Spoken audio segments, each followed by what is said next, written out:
त्याचा पुढे फायदा आणखीन मला कोविडच्या वेळेला झाला, कारण थोडीशी म्हणजे आता मेयरच्या ऑफिसमध्ये ओळख झाली होती. पहिला आठवडा जो काही कोविड म्हणजे कारण लगेचच पाठोपाठ होतं. 20 फेब्रुवारीला हे मिळालं छत्रपती, कारण छत्रपती पुरस्कार हा नेहमी 19 आणि 20 या ह्याच्यात असतो, छत्रपतींच्या वाढदिवस म्हणजे तारखेच्या ह्याच्याने. आणि मग 22 मार्चला तर हे अनाऊन्स झालं, लॉकडाऊन झालं. त्याच्या आधी मेयरचं हे एक अवॉर्ड झाला होता. 29 मार्चला त्यांनी तो लॉकडाऊन म्हणजे पूर्ण ह्याचं आज बंद, भारत बंद का जे काही ते डिक्लेअर केलं होतं पहिल्या आठवड्यात. त्यामुळे काय चाललंय काय कोणाला काही कळेना. आणि आता सगळीकडनं मशिनरी कोलॅप्स होते हे दिसायला लागलं होतं 10 दिवसात, कॉर्पोरेशनकडे हे नाही. त्यामुळे तेव्हा त्यांच्याशी बोलून आम्हाला ते हे करता आले. मग आम्ही काही माउंटेनियर्स एकत्र झालो की काही आपण करू ॲज सिटीजन्स. आणि मग आम्ही तो task force, Covid task force म्हणून एक हे सुरू करून, त्यामुळे त्या कोविडच्या वेळेला मग जे लागेल ती मदत, मग आम्ही आधी लॅपटॉपवर डेटा कलेक्शन की घरी बसून ते, मग त्यांना म्हटलं तुम्ही आम्हाला टास्क फोर्स, तर तेव्हा गिरीप्रेमी आणि यांनी पुढाकार घेऊन तो ग्रुप बनवला. आणि कोविडच्या वेळेला मग मी माझ्या लोकल कम्युनिटीमध्ये इन्व्हॉल्वमेंट, त्यामुळे मग ते स्वॉब टेस्ट घे, सॅम्पल्स कलेक्ट कर, आधी नुसताच डेटा कलेक्ट कर, मग काही सेंटर्स मॅनेज करा, मग तिथे मग तोपर्यंत ते आयपॅडवर पेशंटशी बोलता यायला लागलं. आणि त्याच्यामागे थोडासा अर्थात सेल्फिश हेतू होता की एक तर त्या पासमुळे, कारण नाही तर लोकांना पुण्यातनं बाहेर म्हणजे हिलता येत नव्हतं. आम्हाला त्या पासमुळे मी पुण्यात कुठेही जाऊ शकत होते. मग त्याच्यामुळे वॅक्सिन्सला ऍक्सेस मिळाला, इतर गोष्टी मिळाल्या. आणि म्हणजे अक्षरशः नंतरच्या ह्याच्या काळात ॲम्ब्युलन्स त्या डेड बॉडीज घेऊन वैकुंठला जा इथपर्यंत सुद्धा केलेलं आहे तुम्ही त्या कोविडच्या काळात. कारण दोनच ऑप्शन होते, एक तर घाबरून घरी बसायचं, नाही तर आहे त्या परिस्थितीला मात करायचं. आपल्याला दुसरंच जमतं नेहमी. पहिलं हे कधी जमलंच नाही की गप्पा बसा आणि काहीच करू नका, हे कधीच जमलं नाही. म्हणजे हे नंतर सुरू झालं, ते सुरू झालं. आणि त्यावेळेला मग हे त्याच्यात मग एबीबीएफचं आम्ही त्या काळात स्पोर्ट्स वगैरे काहीच होत नव्हतं आमचं. पण मग हेही लक्षात आलं की आम्हाला मिळतायत वॅक्सिन्स, आधीच ते एबल बॉडीडनाच मिळत नव्हतं, डिसेबल्डना कुठे मिळणार आहे, काहीच स्कोप नाही. मग आम्ही म्हणजे एबीबीएफच्या ह्याच्या आमचे जे काही CSR फंडर्स होते त्यांच्याशी बोलून आमचा खर्च करून आम्ही वॅक्सिन्स मागवले. अर्थात त्यावेळेला ते जे काही रूल्स होते त्यामुळे त्यांना आधी ते देता येईना. मग गोळा करून स्वतः, मग त्याच्यात जे ब्लाइंड वगैरे यांना तर त्यांच्या तिथे जाऊन गावात जाऊन त्यांना, बरं मुंबईला वायंगणी म्हणून एक गाव आहे मुंबईच्या ठाण्याच्या जवळ आहे, तिथे सगळेच ब्लाइंड आहेत. म्हणजे होल विलेज हा एक कम्युनिटी झाली ना त्यांना एकमेकांच्या. आणि ते ट्रेन्सवर गोष्टी विकतात, वैगणी म्हणून आहे. तर ते वैंगणीला सगळे ब्लाइंड तिथे राहतात. आणि मग त्यांना, कारण तिथनं ते ट्रेन्सवर चढून मग ते ट्रेन्सवर विकतात गोष्टी, असं सगळं ती कम्युनिटी तिथले. मग तिथे जाऊन त्यांना वॅक्सिनेशन, तिथे जाऊन त्यांना खाणं पिणं. मग इंटेलेक्च्युअली चॅलेंज जी मुलं आहेत त्यांना त्या मुलांना 4-4 जण लागतात एक जण धरायला, कारण त्यांना त्या सिरिंज बघूनच इतकी भीती. पण त्यांना ते मग ते काम राबवलं की आता स्पोर्ट्स नाहीये म्हटल्यावर, कारण ही सगळे आमच्या ओळखीत तर होतेच, त्यामुळे त्यांचं इन्क्लुजन करून घेणं परत की त्यांना ते मिळालं पाहिजे. मग ते मुंबईला जा, आम्ही सगळे व्हॉलंटियर्स, आमच्या ग्रुपमधले काही व्हॉलंटियर्स, काही कॉर्पोरेट्स, इतर आमचे फ्रेंड्स, मग ते चालवत राहिलो बरेच दिवस ह्याच्यातनं थ्रू एबीबीएफ. पण वॅक्सिनेशन जे ज्यांना मिळेल, फूडचे पॅकेट्स त्यावेळेला तर म्हणजे देवांशूच्या घरी, आणि मग मी जायचे बाहेर, मग आम्ही आमच्या टेम्पोमधनं किंवा इतर ह्याच्यातनं संबंध घरचं गोडाऊन सारखं अन्न, कारण गोळा करून पैसे कॉर्पोरेट्समधनं काही आलं ते स्पोर्ट्सला आलेले पैसे, बरं ते पैसे तर वापरायला पाहिजे. मग स्पोर्ट्स नाही, मग त्यांना विचारलं, कारण CSR मध्ये आलेले पैसे युटिलायझेशन करावाच लागतो. त्यामुळे मग त्यांना आता विचारलं की ह्याचं आम्ही फूड यांना दिलं तर चालेल का, तुमचं कोणीतरी पाठवा तुम्ही ऑफिसमधनं आणि आपण वाटप करू. मग ते ऑफिसमध्ये बसून म्हणजे अन्नाचे गोडाऊन असल्यासारखा संबंध आमचा ऑफिस, आम्ही आपलं ते अन्न भरलेलं, मग ते एक पाकिट म्हणजे मग तांदूळ, डाळ, तेल, थोडे मसाले असं इंडिव्हिज्युअल पॅकेट्स बनवून मग जिथे जिथे कम्युनिटीज आहेत तिथे तिथे जाऊन, कारण आता एखादा जर लंगडा व्यक्ती आहे, चालता येत नाही किंवा अंध आहे ज्याला दिसत नाही, तो त्या ट्रक पर्यंत पोहोचेपर्यंत डोळस आणि हेल्दी घेऊन सगळे मोकळे ना. मग आम्ही आमच्या कम्युनिटीपर्यंत जाणं, कारण आमच्या ओळखीतले जे आहेत, लिस्ट जे आहेत तिथे तिथे गाठून त्यांच्यावर जाऊन अरे म्हणजे तुम्ही खूप मोठी तिथे- सोशल खरोखर एनजीओ ते कारण ते करत त्यामुळे जे पडेल ते त्या वेळेला. आणि अर्थात मग कोविड संपला आणि मग परत सुरू झालं मुंबई मॅरेथॉन. आता आम्ही त्यांच्यावर म्हणजे प्रोकॅम बरोबर which is India's largest marathon, आम्ही त्यांच्याशी जाऊन बोललो आणि त्यांना म्हटलं आम्हाला हे तुमचं डिसेबिलिटी वगैरे रन नकोय, ओपन कॅटेगरीमध्ये आम्हाला पार्टिसिपेशनचा तुम्ही पाहिजे. चान्स द्या, आम्हाला वेगळं काही नको. And they were the first ones to take that chance. म्हणजे प्रोकॅम आणि ते घेतलं का? आणि आम्ही घेतला आणि त्यांनी आमच्यावर विश्वास दिला. ठेवला. हा. म्हणे आमचा कट ऑफ 90 मिनिटाचा आहे 10 किलोमीटर सगळ्या लोकांकरता, तुमची लोक त्याच्यात मावली पाहिजे, बसवू आम्ही. आणि पहिल्या वर्षी आम्ही ते 125 पर्सन विथ डिसेबिलिटी आणि 125 आम्ही तेवढ्या कंपनीज गाठल्या, त्यांचे सीईओ. हम्म. कारण एखादा ऑफिसर तुमच्या माझ्यासारखा जर मिड लेवलचा मॅनेजर आहे, बदल काहीच घडवू शकत नाही, बदल घडवायला वरचा पाहिजे ना व्यक्ती. वरचा पाहिजे, बरोबर आहे. मग त्यांना कन्व्हिन्स करून ते आमच्याबरोबर धावायला आले आणि आम्ही ते पहिले 10 किलोमीटर नाही म्हणजे डिसेबल हे- त्याच्यामधले जे आपण सगळे 125 विथ डिसेबिलिटी, त्याच्यात अंध झाले, हार्ड ऑफ हिअरिंग झाले, इंटेलेक्च्युअल डिसेबल्ड झाले. त्या वर्षी तर पहिल्या वर्षी तर 2 मुलं अशी होती ज्यांचे पाय, एक पाय नाही दुसरीला असा ते ब्लेड असतो ते हा. लावून सगळे, म्हणजे आम्ही 21 गव्हर्नमेंट अप्रूव्ड 21 डिसेबिलिटीज आहेत, या सगळ्या ह्याच्यातनं गोळा करून व्हीलचेअर प्रोकॅम परमिशन देत नाही म्हणून.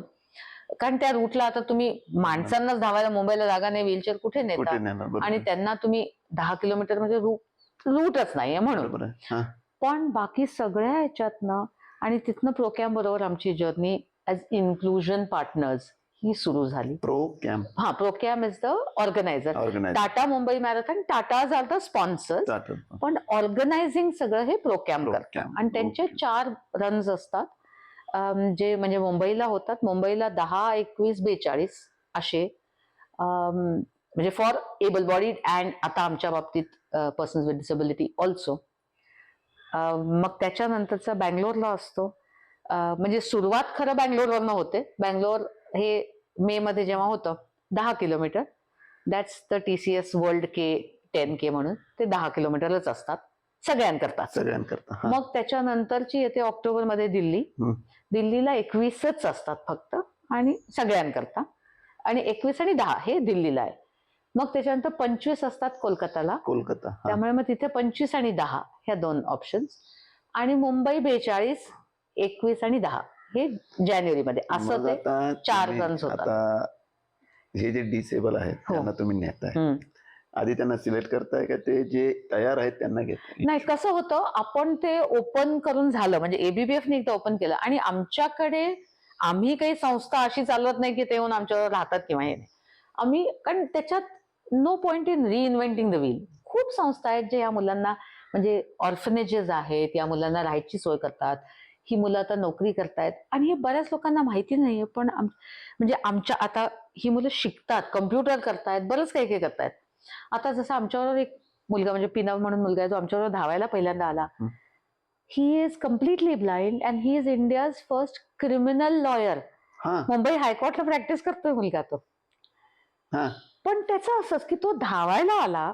आता हे जे कॉन्फिडन्स आहे की मी काहीही करू शकतो, कारण त्यांनाही आता, मी जर आजपर्यंत मला कोणीतरी घरात ठेवलंय आणि आता मी धावायला आलो आणि मी धावू शकतो म्हणजे मी काही करू शकतो, वेगळं करू शकतो. मी ट्रेक करतोय म्हणजे मी काही करू शकतो, मी सायकलिंग करतोय म्हणजे मी काही करू शकतो, हा जो त्यांना कॉन्फिडन्स मिळतो, माझ्यात असं काहीच कमी नाही. म्हणजे डिसेबिलिटी आहे पण एबल आहे. एक्झॅक्टली, परत तेच की एबल आहे, डिसेबिलिटी. त्यामुळे त्यांनी आता तो लॉ प्रॅक्टिस करायला लागला. काही मुली आता बँकेत आमच्याबरोबर जेव्हा सुरुवातीला आल्या त्या बँकेत ठेवायला लागल्या. या वर्षी इनफॅक्ट मे मध्ये. मग त्यांची प्रॅक्टिस कुठे होती? 10 ही किलोमीटर प्रॅक्टिस आम्ही काय करतो, मग आम्ही त्यांना ॲलाय हा शब्द आहे की ज्याला, जो व्यक्ती एबल बॉडीड आहे त्यांच्याबरोबर धावायला येणारा, मग तुम्ही मुंबईत आहात तर मग मुंबईचे ॲलायज आम्ही तुम्हाला जोडून देतो आणि तुम्ही रन करता. मग ते त्यांच्यासोबत सांगणार. आज आपण मुंबईला आम्ही खूप मोठा आमचा सायकलिंग क्लब आहे, आता सायकल्स तिथे ठेवल्यात, त्यांना टँडम सायकल्स म्हणतो आम्ही.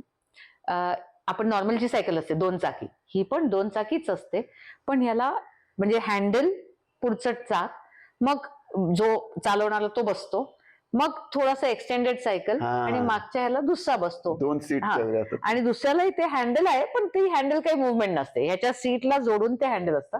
मागचा पेडल मात्र एफर्ट तेवढाच आहे, तेवढाच आहे. पण चालवणारा नॅव्हिगेटर तो त्यामुळे त्याला आम्ही कॅप्टन म्हणतो. Captain. मागच्या याला स्टोकर हा शब्द आहे. तर असे हे सायकलिंग, तर हे पॅरलल सुरू झालं होतं आमचं सायकलिंग. म्हणजे जेव्हा मी एव्हरेस्टची तयारी तेव्हा ABBF. आम्ही म्हणजे त्या वर्षी दिव्यांशूनी आम्ही ह्याला गेलो, मनाली टू खारदुंगला हे सायकलिंग केलं. मग मी तुम्हाला सांगितलं होतं, आपण मागच्या वेळेला बोललो तेव्हा, की मी पुणा टू गोवा जे केलं डेक्कन क्लिफ हँगर, मग त्याच्यात आम्ही एंट्री घेतली की पर्सन विथ डिसेबिलिटी आमचे टँडम सायकल्स तुम्ही अलाव करा. आणि मग ते त्याच्यात धावायला लागले in the same time as everybody else. वेगळं नाही ट्रीट करायचं, सगळ्यांना व्यवस्थित, सगळं सेम तेच रूल तेच रूल सगळे वेगळं काय. हा, थोडीशी जे काही त्याची आम्ही म्हणजे जी लागेल ती तेवढीच, त्याच्या पलीकडे वेगळं काही नाही. मग आता हे जे आता मला एक विचारायचं, डिसेबल आहे त्यांना दिसतं तरी नाही, डिसेबल म्हणजे कुठले दुसरे नाही व्हिज्युअली इम्पॅक्ट. आता समजा ज्याला ऐकू येत नाही पण त्याला दिसतं, तो ठीक आहे, त्याला तो हे करू शकतो. म्हणजे तो टोटल ब्लाइंड आहे त्याला कसं? पण टोटल ब्लाइंड. त्यामुळे टँडम सायकलिंग जे आहे त्याला ते मागे बसतात. आपण डिस्क्रिप्शन, आता माझ्याबरोबर टोटल ब्लाइंड म्हणजे जो मुलगा एव्हरेस्ट बेस कॅम्पला माझ्यावर गेला होता, किंवा ही जी इस्रायलची मुलगी म्हटली टोटल ब्लाइंड, तर तुमच्याबरोबर येणारा ॲलाय हे सगळं तुम्हाला डिस्क्राईब करून सांगत असतो. हे आहे. आता जसं मी सांगितलं आपण सोफ्यावर बसलोय, आता तुम्ही जर अंध आहात तर तुम्हाला सोफा काय हा माहित नाही. मग मी तुम्हाला ते घेऊन जाऊन फील करायला लावते की ही खुर्ची, हा सोफा. आता ह्याच्यात काही जे आहेत जे नंतर ब्लाइंड झालेत, त्यांनी आधी गोष्टी पाहिलेल्या आहेत, ह्याला कॉन्टेक्स्ट आहे. ज्यांना काहीच दिसत नाही, जन्मांध जे आहेत, मग त्यांना, आणि म्हणजे तुम्ही कधीच अर्थात या आमच्या बरोबर नक्कीच, पण ट्रेकला वगैरे, तर त्याच्यात ज्या मुली आहेत ना अशा येतात, काहीतरी अशा क्लिप बिप सगळे लावून येतात. ताई कुठल्या रंगाच्या क्लिप आहे तो? मग आपण सांगतो तिला कशाला पाहिजे रंग, सांगा ना ताई. ऑरेंज आहेत. भावा, आणि टी शर्ट कुठल्या रंगाचा आहे? हा आमचा ABBFचा टी शर्ट आहे आणि हे आमचे रंग आहेत ऑरेंज आणि ब्लू. तर मी त्यांना सांगते ऑरेंज आहे. भावा मॅचिंग आहे ताई. आता माझ्यासारखा डोळस व्यक्ती विचार करतो की तुला दिसत नाही तर तुला कशाला पाहिजे, पण ते अरे वा. आणि मी असं विचारते, कारण आमच्याकडे तेवढा ओपन डायलॉग असतो आणि तो पाहिजे की तुला तर दिसत नाही, कशाला पाहिजे का मॅचिंग?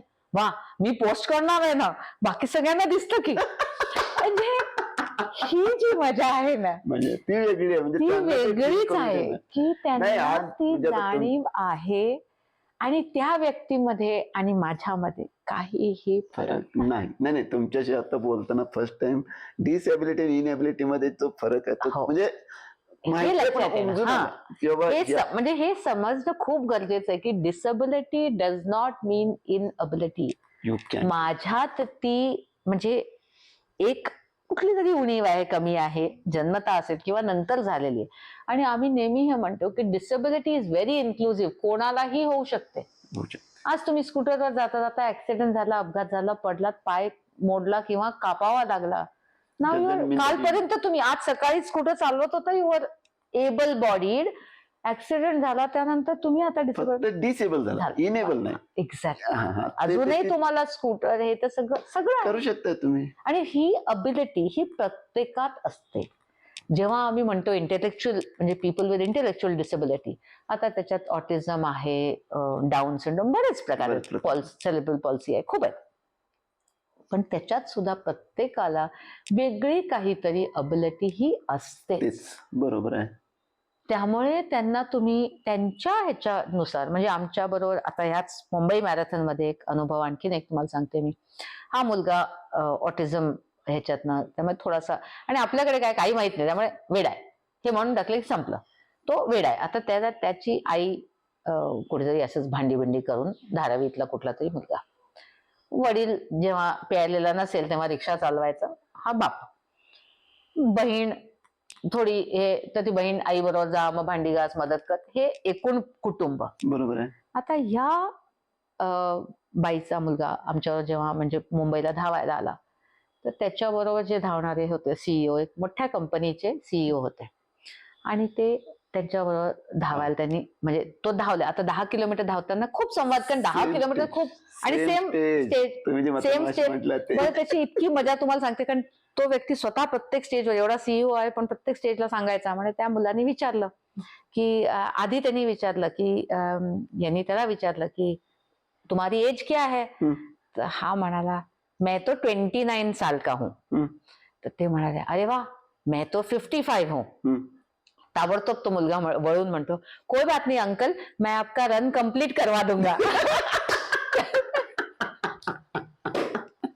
म्हणजे आता या व्यक्तीला आणि जेन्युइनली ही स्टडी नंतर माझ्या लक्षात आलं की खरंच हा मला कारण त्याला इतकं सगळं असं सगळ्या बाबतीत थोडस म्हणजे मेंटली स्लो असल्यामुळे तो मुलगा प्रत्येकच बाबतीचं सगळं आनंद मग हे काय मग हे आणि हे दोघं तिघं रनर्सनी आम्हाला सांगितलं की धावताना तो व्यक्ती जो डोळस आहे तो अंधला सांगत होता की आता आपण समुद्राच्या काठा धावतोय आणि उजवीकडे ना एक कॅफे कॉफी डेचा हे आहे.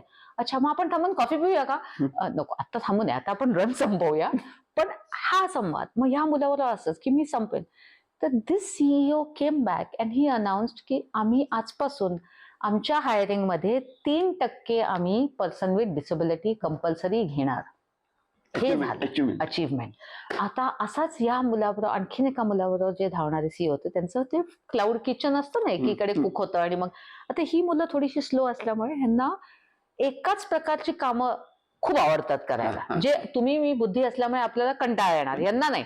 यांना रिपीट जितकं करणार ना तितकं आवडतं.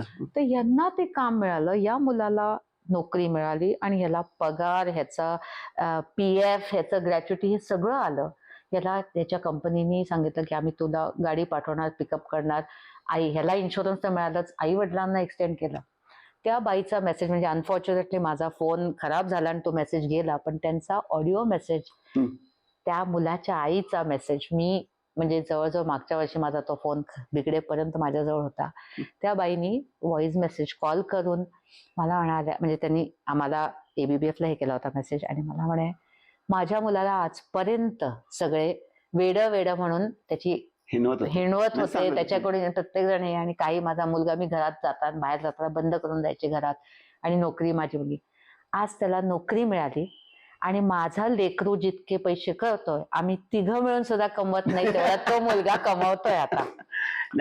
आणि त्या अचीवमेंट आमची म्हणण्यापेक्षा म्हणजे जे आम्हाला करता आलं ते आणि ह्या मुलाचा आता त्या आईची भीती कारण उद्या तो आपल्या पायावर उभा राहिला झालं ना त्याच्या समाजात लोक त्याच्याकडे बघण्यात मेन आईची ती जी काळजी या मुलीचं ठीक आहे मी करेन लग्न लावून देईन जे काही ती जी बिचारी आई आहे ती माऊली जी कष्ट करून त्या मुलाकरता आता त्याचं लागलं तो मार्गी लागला पूर्णपणे म्हणजे उद्या तो जबाबदारीने ह्याच्यानी आणि हे अशा आमच्याकडे कित्येक केसेस भरपूर असणार आहे. किती वर्ष झाली ABBF ला?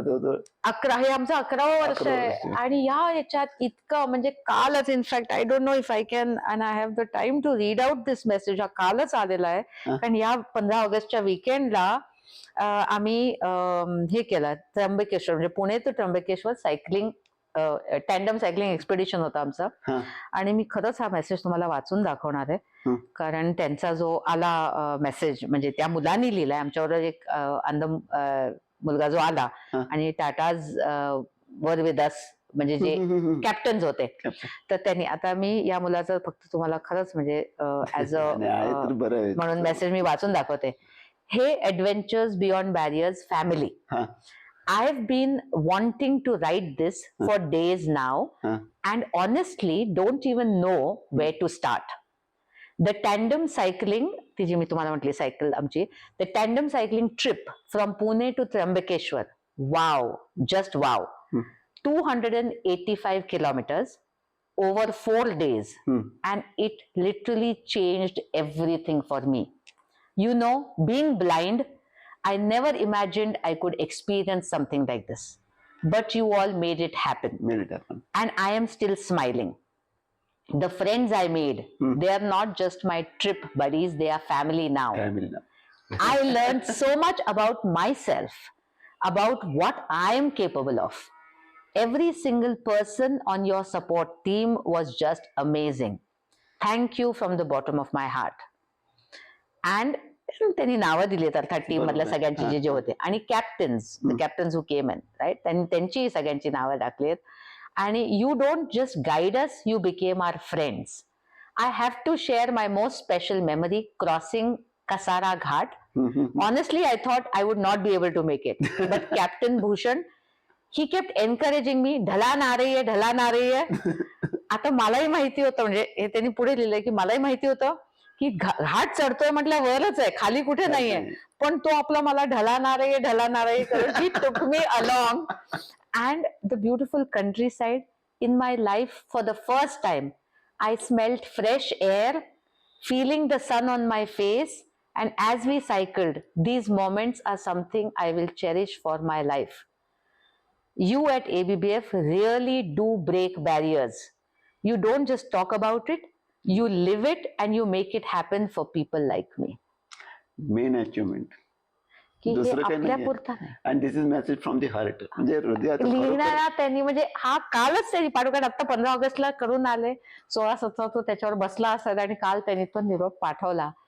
पण हे वाचतो ना असे एखादे मेसेज की मग वाटतं आपण चांगलं खरंच काहीतरी करतोय. म्हणजे कुणाला तरी कॉन्फिडन्स देतोय. कारण तो ऑप्शन नेहमीच होता की व्हीलचेअर सांगितली ना डॉक्टरांनी, मग त्याच्यात बसून राहायचं आणि अरे बिचारी मी, दिव्यांशूला दिसत नाही, आता याच्या पुढे आयुष्य असंच काढायचं नाही.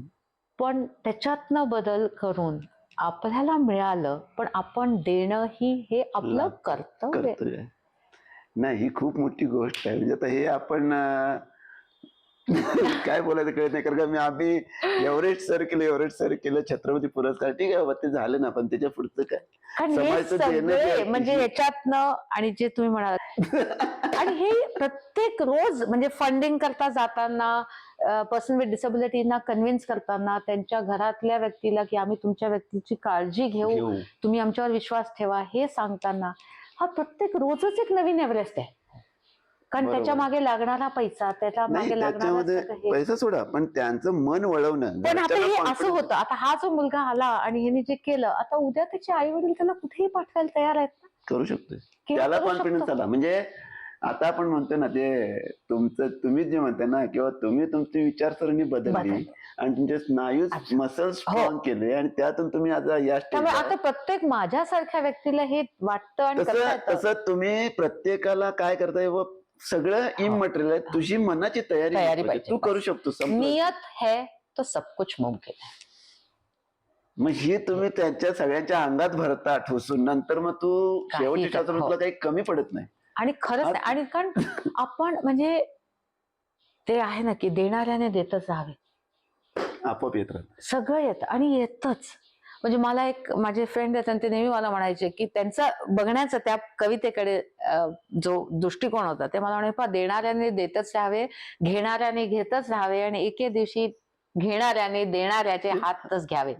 आणि म्हणे पहा असं होईल शेवटी, तू देत असेल. मी म्हटलं मला ना, म्हणजे मी 3-4दा ती कविता आणि ह्या जो वाचला आणि मला त्याच्यातनं असं वाटलं की देणाऱ्याने म्हणजे घेणाऱ्याने एके दिवशी देणाऱ्याचे हातच घ्यावे, कारण त्यांनी मग पुढे ते द्यायला सुरुवात करावी. म्हणजे हे देणारे हात घ्यावे की आज मी घेणं बंद, हात घ्यावे म्हणजे तू देखील ते सुरू कर.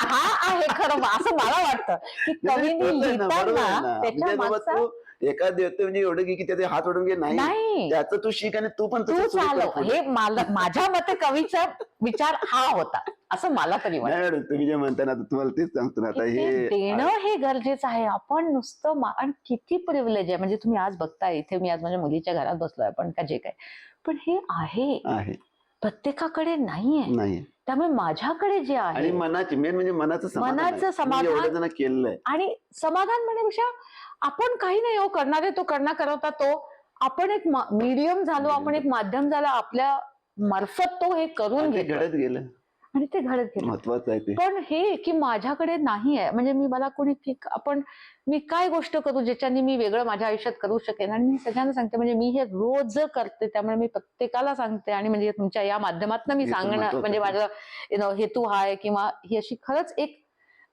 रिक्वेस्ट आहे प्रत्येकाला की रोज रात्री झोपायच्या आधी, आणि हे लिहून काढायचं, नुसतं म्हणायचं नाही, लिहायचं, कारण आपल्याला ते चेक करता येतं.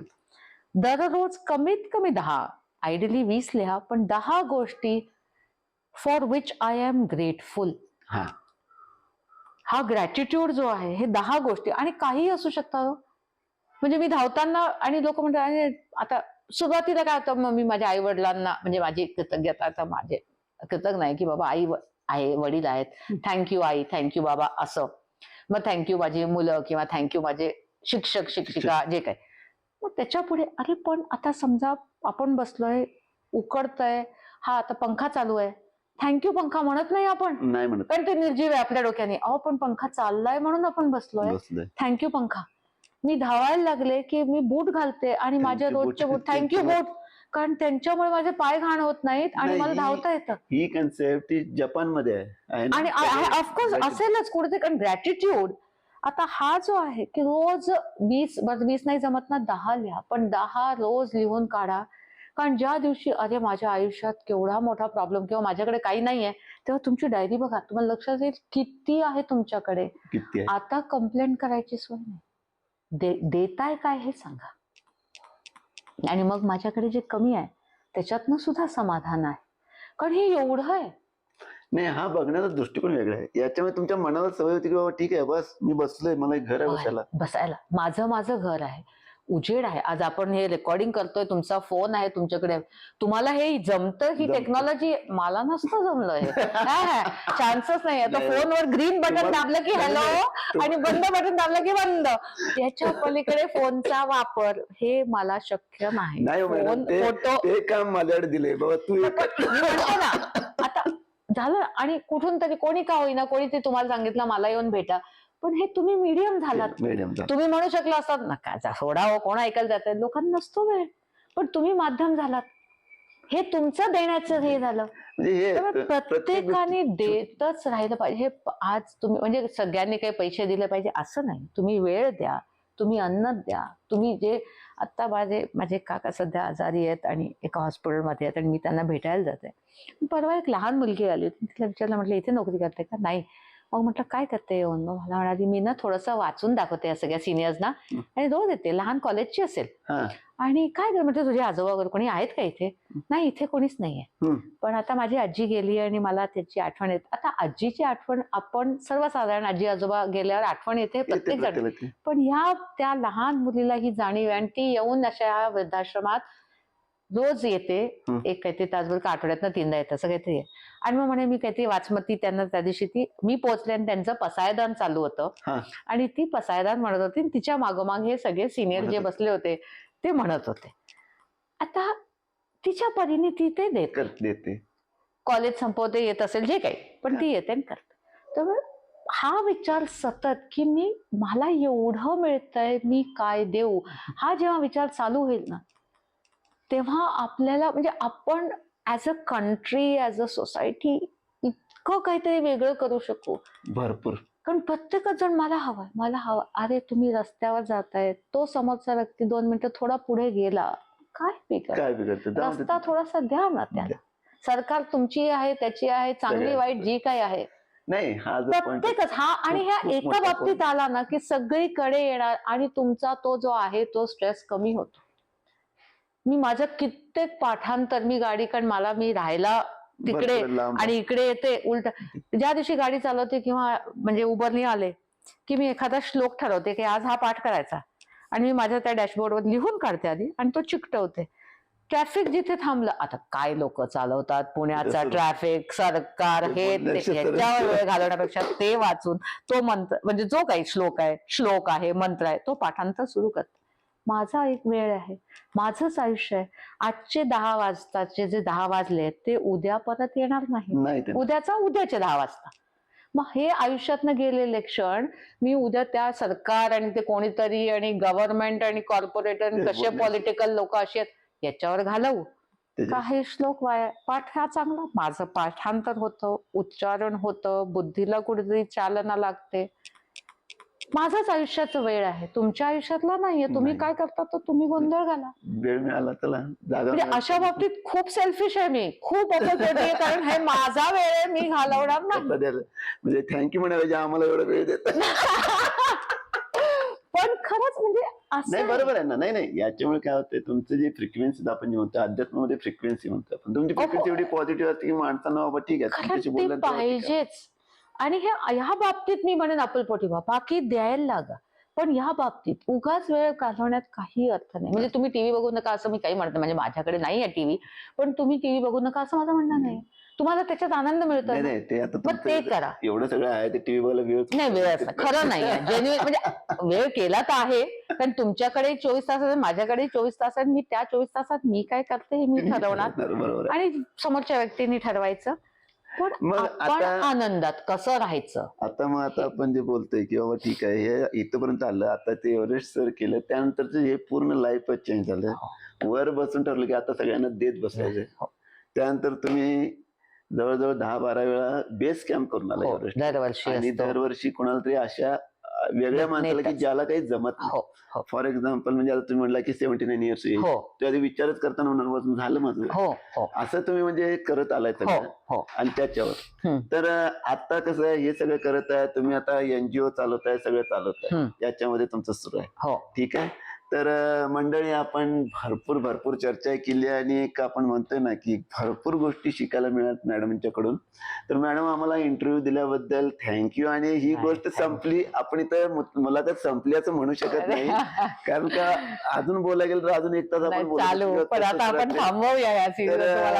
ही सिरीज आपण आता की मॅडमांचं जे पर्सनल लाईफ म्हणजे कसं कुठून, म्हणजे आपण मी सुरुवातीलाच म्हणलं होतं की फिनिक्स पक्षासारखं किंवा राखेतून उठून परत येऊन आपलं जग तयार करणं. कारण का जसं तुमचं ते डिजनरेटिव्ह बोन म्हणजे हाड मोडले, तर ते मी त्यात बसला असता तर आज नोव्हेअर, घरात बसून बाबा माझे कोणतरी सेवा करते किंवा मला करून घेतोय. आणि तेवढं आहे, म्हणजे परमेश्वराच्या कृपेने तेवढा पैसा होता की नुसतंच बसलं असं, पण ते नाही. मला ते तुमचं ते बेंगळूरला व्हिजिट केल्यानंतर जे माइंड चेंज झालं, ते आज असं झालंय की पूर्ण वेळ नाहीये माणसाला आणि माणूस फिरत आहे. आणि हे आपल्या कंट्रोलमध्ये. रोज सकाळी उठलं की हा नेहमी चॉईस असतो, आजचा दिवस मी कसा घालवणार, आनंदाने आणि देत का दुःखी होऊन आणि मागत हे तुम्ही ठरवा. फरक आपण द्या. तर मंडळी, खरोखर मॅडम आम्हाला म्हणजे एक इन्स्पिरेशनल, खरोखर मोठे इन्स्पिरेशनल आहे, आणि आम्हाला इंटरव्ह्यू दिल्याबद्दल थँक्यू. नमस्कार.